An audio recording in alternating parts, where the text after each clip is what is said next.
இப்போ இப்போ ஒரு இடத்துக்கு வருவோம். அப்படின்னா இந்த தமிழருங்கிறது யார்? இது வரைக்கும் நம்ம பார்த்தோம், இவ்வளோ நேரம் ட்ராவல் பண்ணியிருக்கோம். இந்த தமிழருங்கிறதுக்கான விடை அங்கங்கே தெரிகிற மாதிரி இல்லை. தமிழை சொல்லி அரசியல் நடத்தியவர்களும் தமிழர் யார் என்று சொல்லவில்லை. அப்படி என்றால் தமிழர் யார் என்று சொல்லுவது. இதில் ஒரு இடத்துல தொல்காப்பியனை கொஞ்சம் நம் பிடிக்க வேண்டியிருக்கு. தொல்காப்பியன் வடமொழியில் பாணினி வியாகரணம் பண்ணுவதற்கு முன்பாகவே தமிழுக்கு இலக்கணம் தந்தவன் தொல்காப்பியன்.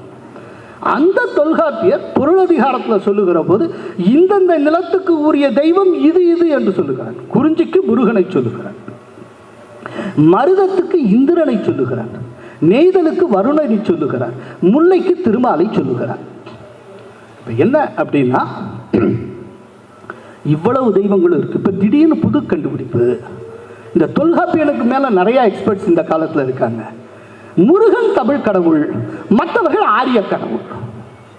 நான் கேட்கிறேன், தமிழுக்கே இலக்கணம் தந்தவன் இது அத்தனையும் தமிழ் கடவுள் என்பதாகவே எழுதி வைத்து சென்றிருக்கிறார். இன்னும் சொல்ல போனால் இந்திரன், இந்த இந்திரன் தான் ஞாபகத்துக்கு வருது.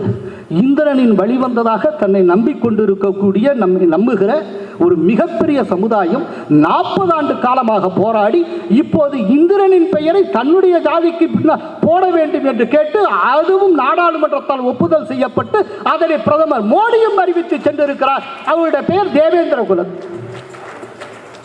குல வேளாளர்.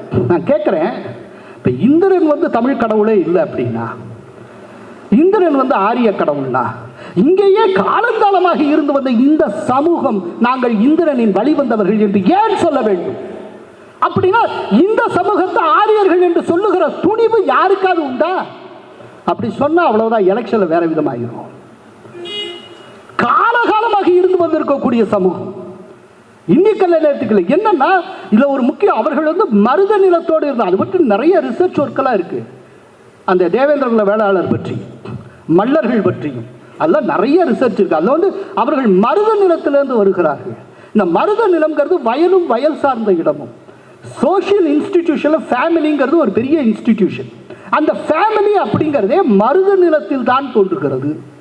எங்க வயல் இருந்ததோ, எங்க உழுது சம்பாதிச்சு கொஞ்சம் ரெஸ்ட் எடுக்க வாய்ப்பு இருந்ததோ அந்த சமவெளி பகுதியில் ஃபேமிலிங்கிறது உருவாகுது. இதில் பார்த்தீங்கன்னா இந்த 7 உட்பிரிவுகளை உள்ளடக்கி தேவேந்திர குல வேளாளர்னு சொன்னாங்கல்ல, அதுல ஒரு உட்பிரிவுக்கு என்ன பேரு தெரியுமா? குடும்பம் என்பதை அடிப்படையாக கொண்ட குடும்பன் என்கிற பெயர். ஸோ தமிழகத்தை பொறுத்தவரை நீங்க ஹிஸ்டாரிக்கலா பார்த்தீங்கன்னா மருத நிலத்தில் வாழ்ந்த இந்த சமூகத்தினிடமிருந்து தான் குடும்பம் என்கிற அந்த சோஷியல் இன்ஸ்டிடியூஷனே ஸ்டார்ட் ஆகுது. இது பற்றின ரிசர்ச் ஒர்க் இருக்குங்க. இவர்கள் இந்திரனை தன்னுடைய தெய்வமாக கருதுகிறார்கள், அவன் வழி வந்தவர்கள் என்ற. ஆனால் இந்திரனை மற்றவர்கள் ஆரிய தெய்வம் என்று அள்ளிவிட்டுக் கொண்டிருக்கிறார்கள்.